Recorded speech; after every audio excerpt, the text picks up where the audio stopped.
That's right, I'm putting the horns down.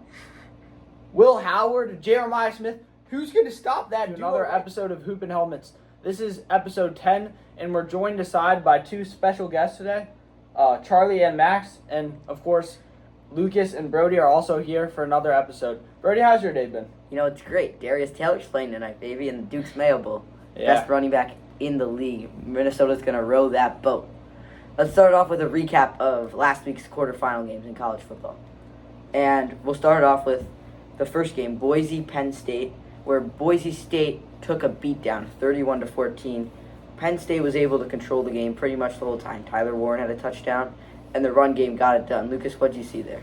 I mean, I was kind of impressed with Boise State, actually. I feel like the game was a lot closer than the score says. And Boise State, I mean, I predicted that Penn State was going to win 31-13, and they won 31-14, so that was pretty accurate. But I thought it was going to be a completely different game. Boise State was only down 3 in the second half, and a couple calls didn't go their way.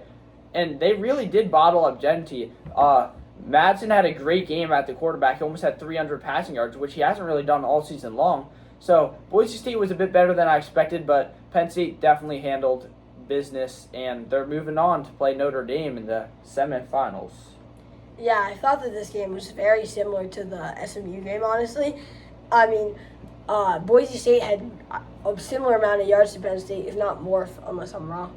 But Boise, it's the turnover battle that Penn State has just capitalized on in both games. Boise has really struggled with this along with SMU.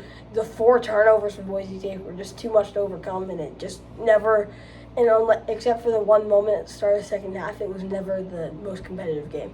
Yeah, and people are throwing flame at Ashton Genty for not having a great game, but they're just casual looking at the box score. They never saw any of the hard runs he had getting them first downs. One of them he broke like 6 tackles to get like 15 yards. Yeah, and me and Lucas talked about winning the line of scrimmage, and Penn State was really able to win the line of scrimmage. You watch Genty, he's getting stuffed. Exactly. Nearly every time with the line of scrimmage. It's kind of remarkable that he was even able to get to the century mark. He did all he could, and I don't care what people say. Cam Scadaboo's a beast, but Genty is still the better running back. Of course he is. And you look at their 2 touchdowns, it's because Genty was in motion. They got confusion on the linebackers. Yeah, and then they just left a guy wide open 50 yards down the field because they're so worried about Genty. And the first game on New Year's Day was Texas-Arizona State, an absolute thriller. By far the best game of the quarterfinals, where Texas was able to come out on top in double overtime, 39-31. Yeah, so Texas, they got up early, and they did the classic Texas. Texas always does this. They did in the second half of the season a lot. They did it against Clemson. They get up early, right? But then third quarter, they start to let things, they get close. Like Clemson they were 1 yard away from tying the game up. Arizona State had a crazy comeback. They did tie the game up. And I said last week, if Texas gets in these pressure positions, they could choke. But Quinn Ewers he's a really calm and collected quarterback under pressure. He delivered a dot to Golden on 4th and 13 to keep them in the game, and then they ended up winning on a pass to Gunnar Helm. And Matthew Golden, he is legit. This kid is so good. I don't care what people say. Isaiah Bond, whatever, Wingo, no. Matthew Golden, he's by far the best receiver on Texas. A transfer from Houston. He's been balling out this year. You know who else is legit? Cam Scadaboo. Over 250 total scrimmage yards. He put his heart out, especially in that fourth quarter. The huge runs and that crazy pass play and the catch he had late in the fourth. I got to feel bad for him there. Yeah, going back to what Lucas was saying about the Texas receivers, he's listing all of them. They're all superstars, and he's saying they're legit. You know who's not legit? Unlike Lucas said, Quentin Ewers. He's below average, honestly. He had a couple good throws at the end, but a better quarterback would have never let that become a close game at the end. Arizona State, great comeback. Want to talk about the targeting call. Most ridiculous no call I've ever seen. If that's not targeting, I don't know what is. They got away with it because the Texas kicker got the yips, but overall, Arizona State had the chance to win the game, probably should have, because of honestly a letdown during the fourth quarter because of Texas. Yeah, and the argument that I'm making about this targeting call is, why is targeting even in place? It's to keep the player safe. So you saw what happened on the play. The Arizona State receiver got almost carted off. Knocked out. His head was knocked out. Scadaboo was also knocked out the whole game. I don't know how you can't call that targeting. But you go back to Quinn Ewers. Yeah, he didn't look great. But good quarterbacks win these these hard-fought games, and when 4th and 13 when they needed most, he delivered a strike to Matthew Golden. Yeah, and one of you two said Quinn Ewers isn't that good, and I've been saying that too. I agree. I feel like he's slightly overrated, but he really didn't play bad at all that game. Obviously, they scored 39 points, and when you look at his stats, he had over 300 passing yards and 4 touchdowns with only 1 interception. He actually played pretty good that game, and it was really Texas defense that kind of sold towards the end of the game. And yeah, they only had 5 points let up in the very first couple quarters, but Arizona State was moving the ball. They missed. They got a field goal block. They stalled down in the red zone. They had 1 turnover in the red zone. Texas defenses looked pretty darn shaky in these 2 games. Clemson very well could have had over 30, and Arizona State did get over 30 on them. So maybe the Texas defense a bit overrated. I don't know. Yeah, I mean, I'd back that with the Texas defense not being great. But what you're saying about Ewers, about how he's playing pretty good, and how you were saying that he's playing pretty good, this was probably one of his best games of the season.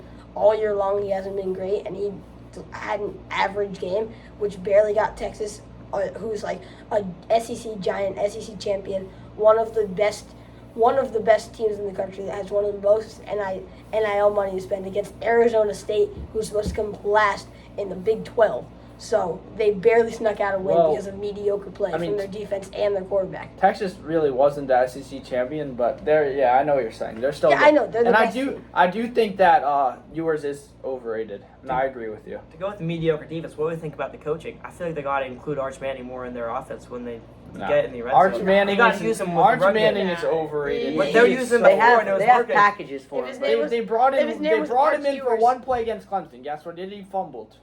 But Earlier in the season, when you get in the red zone, you got to see his runs back there. If his name was He Arch did have Ewers, one he'd great get run no- against Against Texas A&M. A&M, but outside of that, his really only other good game was against Utah. So I don't really know how to. But- I still think Ewers is. You got to play Ewers over Arch. Yeah. And they're both really overrated, but Ewers, you have to play him. I'm over not. Arch. I'm not saying play Arch over Ewers. I'm saying they should incorporate him some more on the offense. Yeah, I think they should have a few packages for him. But can we just praise Kenny Dillingham? I mean, he's a young coach, only 34.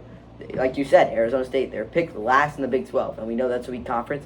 And then for them to even fight with Texas, I mean, it's a pretty remarkable job. Considering also, just 2 years ago, this Arizona State team was under sanctions from the NCAA. Yeah. Their coach, they had to get rid of everybody, almost the death penalty for this Arizona State team.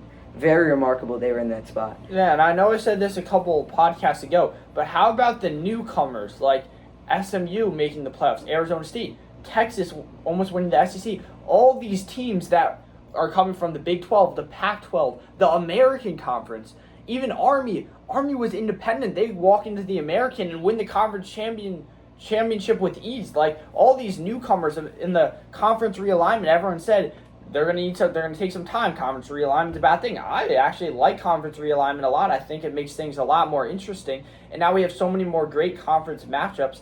And these teams coming from weaker conferences have been really good this year. So I don't think you can not deny it anymore. And this is coming from a Clemson fan who's about to leave the ACC and go to the SEC. But of course, you like obviously alignment. Let's move on to the Rose Bowl. Ohio State, Oregon, this was probably the most highly touted matchup of the weekend. It didn't really live up to the hype. Ohio State, Jeremiah they were Smith up did. 34-0 early. Jeremiah Smith, he had a huge game. Cousin of Geno Smith, by the way. And they won 41-21. They just rolled over this undefeated Ducks team.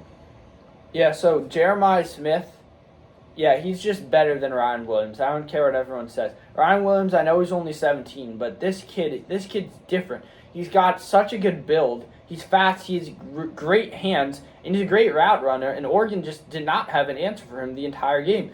And Ohio State, they are looking so dangerous. And the crazy thing is, a normal playoff like we've had the past 10 years, they're not even in the playoffs. You could take that either two ways. That this 12-team playoff isn't good, and you're giving teams mulligans, so the regular season doesn't matter as much anymore. But what I take is every team will have a bad game, and I like to see the best teams in the playoffs. So that's why I think this is a good thing. You're going to get more exciting games, which we've only really had one so far. But you get all the best teams in the tournament, in the playoff. Like last year, everyone's talking about Florida State. Yes, Florida State, they're undefeated. There's no way they should get left out. But Georgia, I can guarantee you Georgia would have won the national championship if they made it last year. And they got left out, and that's why I think the 12-team playoff is just a thing of beauty. Yeah, going back to this game, I honestly don't have much to say about it. It was a complete blowout the whole time. It was 34-0. It was much worse than the scoreboard even says. Like, this game was completely over in real time, 30 minutes. Like, you could have just finished watching the Texas game and came back down. It's over. Like, this game was a complete blowout. Ohio State's dominant, and they got to be the favorites to win the national championship now. And since their passing game is so really good with Jeremiah Smith and Emeka Ibuka, it opens up the run game for Trayvon Henderson and Quinshon Judkins, which they showed against Oregon as well. Max, can I ask you a question? Because you're a big Buckeyes fan. So I've seen a lot of Buckeyes fans. They were mad about the Michigan loss, and they said that the Michigan loss would even sting them as much as a national championship would. Like, they wouldn't really outweigh it because they think a Michigan win is one of the most important things of the season. So, as you an Ohio State fan, does the national championship outweigh the Michigan loss? I think it does. I actually think the Michigan loss helped us as a team. It made us stronger now because everyone's so angry heading into playoffs that we lost to Michigan. It was one of our biggest goals of the season. And since we lost, it made us so angry. We played great against Oregon, came out 34-0 in the half. Yeah, I think that's a great take, and I saw something saying that everyone, Will Howard and everyone in that locker room, they just wanted revenge. And I think, like, when you look back at the season, yeah, that Michigan loss isn't going to be good because they're your biggest rival, and the biggest goal of the season, except for maybe the national championship, is to beat Michigan. And you've lost 4 years in a row to them. But in terms of winning the national championship, I agree with that. I think that definitely helped them. Yeah, so let's move it on to the Sugar Bowl, which was the final game of the weekend. It got pushed back an extra day, and Notre Dame was able to control Georgia and win 23-10. And what I think was a better coaching job for Marcus Freeman, the best coaching job we've seen the entire year, and he absolutely out-coached Kirby Smart.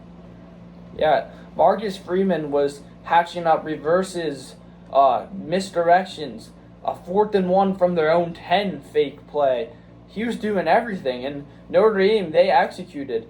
And their run game, they ran all over Georgia. They couldn't pass the ball, but that doesn't matter when your run game is this dominant and your defense is this dominant. Obviously Georgia didn't have the starting quarterback, which definitely hurt them, but still Notre Dame's defense was they were lights out this game. Georgia definitely had some opportunities in the red zone. They dropped a big pass, but if you're Georgia, you have to execute. And if you don't execute, you're not going to win the game against a good Notre Dame team. That's why I think Notre Dame prevailed. Yeah, I think that Gunnar Stockton, the Georgia quarterback, honestly was not the reason that they lost. The drops and the unfortunate timing for Georgia is the main reason why they lost. Notre Dame really did not do much. I'm not saying that they didn't deserve to win, but offensively they didn't do much. Their one offensive touchdown was falling a fumble. It was, a 13-yard play? Yeah, exactly. 13-yard play on offense, 1 play touchdown, and then a kick return touchdown coming out of the half, and then a couple field goals. They didn't do much offensively, but Georgia couldn't counter them either. It was very opportunistic football from Notre Dame, and that's why they won. Notre Dame's defense really showed out, especially with the loss of Riley Mills coming from the Indiana game. Their best defensive rusher was Xavier Watts, and the rest of their defense, they showed out, held Georgia to 10 points and held them to no 4th down conversions. They were 0 for 3, and they forced multiple fumbles in the red zone. Yeah, and what's the age-old saying? Control the turnover margin. You can win the game most of the time. Notre Dame's longest drive was 13 yards. They just made the game easier for Notre Dame. And can we go to that 4th and 1 play? Because there's a few things that Georgia could have done better, and this is what I mean, out-coaching. Right? You sub the guys on with 7 seconds left on the play clock. Kirby Smart doesn't even need to sub guys in. He can take as long as he wants to sub guys in, make Marcus Freeman burn his own timeout, which he probably would have done anyway. Because Freeman knows, even if they do sub, he's probably not snapping the ball. I wouldn't snap the ball if I'm on my own 10 and I'm up 13. And then they missed a false start on Darian Price. Kirby Smart, he's got to be better in that situation. If we're talking about missed calls, how about the early face mask that was missed on Riley Leonard? There's been a lot That's of 15 yards. There's been a lot of missed face masks this year in just all of football. Yeah, NFL. especially the NFL. It was so obvious. His head got turned all the way How around. about number 39 on Georgia? Parker Bro Jones. is going to get cooked by Kirby Smart. He's transferring. I'm surprised he hasn't transferred already. Maybe he has, but this guy... He's a walk-on. I know, but everyone gonna hate him on campus. I know you said that he's going to get cooked by Kirby Smart, but I feel like Kirby Smart's impact on the game was more negative than his. I mean, that one play is not going to change everything, and Georgia honestly didn't have enough going, and it was a worse coaching job. And if Georgia fans and Kirby Smart are going to blame the game on him, I think that's completely unfair. Yeah, so let's move it over to this week's semifinal college football game. We've got two monumental showdowns. I mean, when we saw the 12-team playoff, we kind of wanted to see these two big matchups in the semifinals. And this is what we got. We've got Notre Dame against Penn State in the beginning of the Orange Bowl. And I've got a few questions to ask each of you. I asked this question to you, Lucas, last week. If you're James Franklin, what are 3 things you're telling your team that they have to execute in? Well, yeah, this is a huge game for Penn State, and their run game has been great all year. They have the two-headed monster, and obviously they got great tight end playing Tyler Warren, who's he definitely is their number 1 receiver, and Drew Aller's been playing great football recently as well. But their run defense has really been good, especially when you throw in that performance against SU, shutting down Rashard Smith, and then shutting down Ashton Genty. And Notre Dame, they're kind of known for their run offense. Riley Leonard as the quarterback, Jeremiah Love, Jadarian Price. They got even receivers like Jordan Faison on screen passes. So if Penn State can shut down the run like they did against the last 2 teams, they could be sitting very pretty. But Notre Dame is not a team to sleep on either, because they're just finding ways to win games. And their defense has been stagnant recently. They've been shutting down everybody. They've from 99-yard pick sixes to strip sack fumbles. They've just been doing it all. So it should be a very interesting matchup to see who's going to prevail. And I'm honestly curious to see if this is going to be a high-scoring game or a low-scoring game. I would think it would be a low-scoring, but you never know. It very well could be a high-scoring game. I'm not sure. I feel like it could sway either way, because with Jeremiah Love, you saw him against Indiana. He had a 98-yard rushing touchdown. Yeah. And when he got injured, Jadarian Price came in, and he just balled out. Yeah. Charlie, I'll come right back to you because I know you have something about the fan bases. But Max, since you're the Notre Dame fan, we know Drew Aller, he has the ability to throw the ball. He's throwing the ball more efficiently than he's ever had in his career at Penn State. But they also have the two-headed monster they can run the ball. If you're Notre Dame, you're Marcus Freeman, what do you want to stop more? What's more emphasis, the run or the pass? I feel like if we can shut down the run, they'll be trying to force the passes. And with Xavier Watts back at safety, I feel like we can pick off some passes down there. It's true. If Notre Dame wins this turnover margin, I don't see how Penn State can win this We've game. been winning all year. We have the most forced turnovers in college football. Yeah, especially with the turnover margin. That's the big reason why Penn State won its first 2 games, just absolutely destroying in the turnover margin. I think that's going to be the leading factor towards this game, because they both have very good defenses. And I know, Charlie, you have something about the fan bases in this one. Yeah, so I just noted that this matchup, Notre Dame versus Penn State, is the Philadelphia fans' dream. Nearly, I'd say 90% of people that live in Philadelphia are fans of at least one of the teams, and most fans of both. Just the Irish population and the state of Pennsylvania. But I think that these fans will honestly travel down to Miami. It could be a big matchup. I know Notre Dame's the more national fan base, but I think it's going to be a very big matchup, and it's a dream scenario for a Philadelphia fan.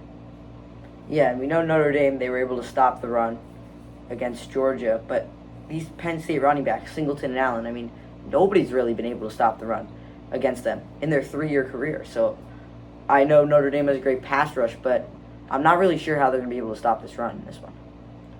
Yeah, in my opinion, this is kind of a controversial take, I guess, but I feel like the Texas versus Ohio State matchup is pretty much a championship game, and the Notre Dame-Penn State matchup is like the third-place game in a way. Considering I think the 2 teams in the Ohio State matchup are better than Notre Dame and Penn State. I'm not saying they can't win the national championship. You never know what can happen. But I actually really like how it worked out, because we should get 2 really close games. And it would be more fun, in my opinion, than I feel like a Notre Dame-Texas. I actually think Notre Dame could win. But I think Ohio State would beat Notre Dame, and I do think Texas would beat Penn State. So I'm really happy we got these 2 matchups. Yeah, in the Ohio State-Texas game, this is a bit of a revenge game for Quinn Ewers. You know, Charlie says his quarterback play hasn't been all that this year, but he actually was at Ohio State. That's where he committed. He was the number 1 prospect in the country, number 1 player in the country. And now he's at Texas. He's the quarterback. You know, maybe some revenge game. Charlie, you think any chance he can have a good one? I think there is a chance he can have a good one, but he's going to have to step up to beat this Ohio State team. The game he played last week against Arizona State, once again, one of his best games of the year. But if he plays on par of what he's been doing all year, I think this Texas team's got no chance, especially with that defense that has been their strong suit all year, letting up last week. Especially with them letting up last week. Even if their offense scores maybe 50 points, I don't see how they can stop Will Howard and the Ohio State offense. Yeah, and you talk about Jeremiah Smith. Well, Texas has a pretty good cornerback of their own who picked off Sam Levitt. Andrew Makuba, the guy from Clemson. Sure, Lucas knows a bit about him. We needed Andrew Makuba. Our defense is so bad. If we had a good defense, we'd be in the semifinals. And Nate Wiggins too for the Ravens. Yeah, all of our defense. We had two really good defenders that are going to be high draft picks, but outside of that, we could not stop a fly this year. If we just had a decent defense, our offense was so good, and we're returning everybody next year. So watch out, Kate Klubnik and our freshman receivers who are now going to be sophomores. We're going to be scoring 50 points a game next year. Running back. That's why they're number 5 in the preseason poll, as people are saying right now. That's actually, I'm surprised we're that high. Our defense is terrible, but I mean, our offense is that good. Our offense is insane. So If Dabo decides to use the transfer portal, maybe get some corners and a running back. we did get the number 1 D lineman so far in the transfer He portal. also lost a few D linemen. That's true. Dabo started using the rules. Let's go pick the games now. The 2 college football playoff games now that we've previewed them. We'll start it off with Notre Dame, Penn State, and let's start with Max. You gotta go with the Irish here. They got the great run game backed up with a great defense with Xavier Watts, even without Riley Mills. I'm still taking them. They got Jeremiah Love and Jadarian Price, which is a two-headed monster, especially with Riley Leonard back there. He can throw the ball when he wants to, but he's more of a run-first QB. I don't see how they lose. I mean, so far this playoffs, Penn State hasn't played anyone great, and they've been really capitalizing on the turnovers. But that's the one thing that can propel Notre Dame to victory. Against Georgia, they scored basically nothing offensively. They couldn't get anything done. I am a bit of a Notre Dame hater, and I'm going to take Penn State in this one. Yeah, and I'm going to go right with that. Drew Aller's playing the best football of his career. 15 yards per pass. NFL scouts love that. But Drew Aller's coming back next year, which is why he wants to get a national championship now, and he wants to win the national championship. He's not going to be able to play with Katron Allen and Singleton, most likely again. Could be the last game for those 2 guys. So I'm going to roll with the Nittany Lions in this one. I still haven't really decided what I'm going to pick yet, but I'm going to say one thing. This running back matchup is going to be it's just going to be crazy. They both probably arguably have the 2 best 2-headed monsters at running backs in the league. Jadarian Price and Jeremiah Love versus Katron Allen, Nicholas Singleton, Drew Aller versus Riley Leonard, another even matchup. Both teams have great defenses. This is like as even of a matchup as you can get. I don't really know who to pick here, but as of now, I'm going to go with Notre Dame. This could definitely change. But Notre Dame, since that NIU loss, which is extremely embarrassing, they have just been dominant. They've been dominating every team they've played. Yeah, sure, they haven't played the best teams, but they just beat a Georgia team and scored 23 points to them when they really didn't score that much. But their defense, I know they don't have Carson Beck, but still, that's an insane performance. And I could see Notre Dame holding this Penn State offense under 25 points, and I think they could easily score more than that, enough to win the game. But it will be a very close battle. Right now, I see like 27-24 Notre Dame or something along those lines. So teams were split here. Yep. In the Cotton Bowl, Ohio State and Texas next Friday night. Max? I don't see anyone stopping Ohio State. They've been on a roll lately, especially with Will Howard throwing to Jeremiah Smith. I don't see how they get slowed down. He had almost 200 yards in the last game, and that's because they were resting him in the second half. They didn't want to throw him the ball because they were up by so much. I don't see how they lose. Yeah, following the Michigan loss, I would have been all in on Texas. But after that Oregon game, I think that Ohio State's the best team in the country right now. They have to be the title favorites. That would be my pick to win the title. Ohio State all the way. Yeah, some people use that logic, Texas destroyed Michigan, Michigan beat Ohio State, Texas should beat Ohio State. I just don't see that. I don't see this Texas team beating Ohio State. I'd love to go with the Horns, but for this one I'm going to go OHIO. Well, I mean, Texas, they got a great O-line. They got Jaden Blue. They got Contavion Wisner. Quinn Ewers throwing the ball. Matthew Golden, my guy at receiver. How are you going to stop them? That's why I'm putting the Horns down. Will Howard, Jeremiah Smith. Who's going to stop that duo right there? Throw in Cornell Tatum, Mecca, Buka, Quinshon Judkins, Henderson. How are you just can't stop them. And their defense is filled with playmakers as well. Caleb Downs running the unit on defense. There's just no way you're going to beat this Ohio State team right now. They're too hot. So we're a clean sweep across the board. If Texas wins, we could be in trouble here, boys. Yeah. Also on Saturday, the FCS Championship. North Dakota State against Montana State. Montana State's 15-0. North Dakota State's been in this spot 9 times out of the last 10 years, I believe. And Montana State, they've got everything going for them. Their coach, he's won the most games in the last 4 years out of any coach in the FCS. North Dakota State's got some talent on the roster. They've got Trey Lance's brother at receiver. Their quarterback, Miller, he's just been on a tear. 3,000 yards, and they have their running back. He goes by the nickname Marty. He's got 1,000 yards. He's a freshman, and this North Dakota State team is rolling when they need to be. It's definitely going to be closer, but for this one, I've got to go with North Dakota State. Yeah, give me the Bison in that one as well. I don't know a ton about the FCS, but I do know that North Dakota State is always in the championship game. They could go to Division I at this point. North Dakota State's winning. Everyone can take North Dakota State. I'm rolling with Montana State. Their rushing game is too good. Their quarterback, running back, and back running back all have over 14 touchdowns and nearly 1,000 yards in the year. So he's riding with the Bobcats to win their first title in 40 years. So let's move it over to college basketball. We're going to preview 2 games this weekend, and we're going to start off with an 11 a.m. game. Number 7 Florida against number 10 Kentucky, where Florida is a slight favorite in this one. Well, Kentucky is the home team in this game, but I don't think that's going to matter too much. A lot of people say Kentucky's home field advantage or home court advantage is pretty good. I really don't think so. I feel like throughout the years, teams like Duke and even a team like Auburn or a team like Arizona or Gonzaga, they just have better. San Diego State, they have a very sneaky home court advantage as well. Some of these teams have home court advantages that actually work out. Kentucky, sure, they have a big gym. They got an expensive gym. Maybe their fans show up, but their noise, it's not the same level as some of these other home standards. Florida is undefeated, but a little change up here. Kentucky's offense is just that dynamic. I think Otega-Oweh, they got Andrew Carr from Wake Forest. They just have a lot of scorers on that roster. And they have Amari Williams, a big man who can pass the ball, and he can get himself a bucket and get himself to the line. Kentucky, they're a very dynamic squad. Same with Florida. They have a great guard trio with Isaiah Martin, Walter Clayton Jr., and Will Richard. But I just don't think it's going to be enough, and Kentucky's going to put an end to Florida's undefeated season. As the resident Wake Forest fan on the show, I gotta say that any team starting Andrew Carr playing big minutes is not beating this Florida team. Wake Forest has also played Florida each of the past 2 years, beat them last year. This year, I got to witness them, really watching them a lot. They are an electric team. They have talent at every position, and going up against Kentucky, who, because of the name Kentucky, may be a little overrated, they're starting Andrew Carr. And even though he's a great player, I love him for Wake Forest, he's not the type of player that's on the top 10 team in the country. I got to pick Florida here. Kentucky has had a very up and down season. They beat Gonzaga in overtime, beat North Carolina by a little bit, but they got blown out by Ohio State by 20. Even though all that has happened, I don't see them losing with their dynamic offense.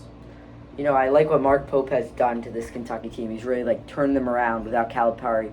But as Charlie said, this Florida offense, they've been great this year. Elijah Martin from FAU on their Final Four run, and Walter Clayton Jr. You can make an argument that he's one of the top ball handlers in the whole country. He was electric in that game against Colorado in March Madness. Yeah, they're 13-0 now. Well, give me the Gators to go 14-0. And then we're going to go over an SEC night game, Oklahoma, Alabama. So I said to Brody a couple days ago that the SEC is just so darn stacked this year. You're going to get some random top 15 matchups featuring a team like Oklahoma, who always starts the year off strong, but they never actually finish that well. And they're traveling to Alabama. Alabama, they've been battle tested this year. I don't see Oklahoma even having a chance of winning this game. Give me the Roll Tide by 25. Oklahoma, they're not good enough. Yeah, they're ranked high. They're undefeated. This is going to be their first L. I think Florida can maybe keep their undefeated season alive, but there's no chance Oklahoma is. Give me Alabama. Oklahoma it's going to be a great guard matchup between these two with Jeremiah Fears and Mark Sears, but I feel like Oklahoma's going to come out on top with their better guard. It's a hot take, but I'm taking Oklahoma. So in this one, Alabama, they just have too much firepower. Yeah. So Mark Sears, he's going to get on a roll at SEC play. Grant Nelson, he's been here before. Aiden Holloway, somehow he's Alabama's best three-point shooter. Don't know how. He shot 17% for us last year. But I got to roll with the Tide, and I think the Tide can win by way over 20 in this one. I agree. So that's going to do it for this Hoopin' Helmets podcast for Lucas DeVries, Charlie Dillon, Max Fleister, and Brody Jacobson. We're signing out. All right, stop.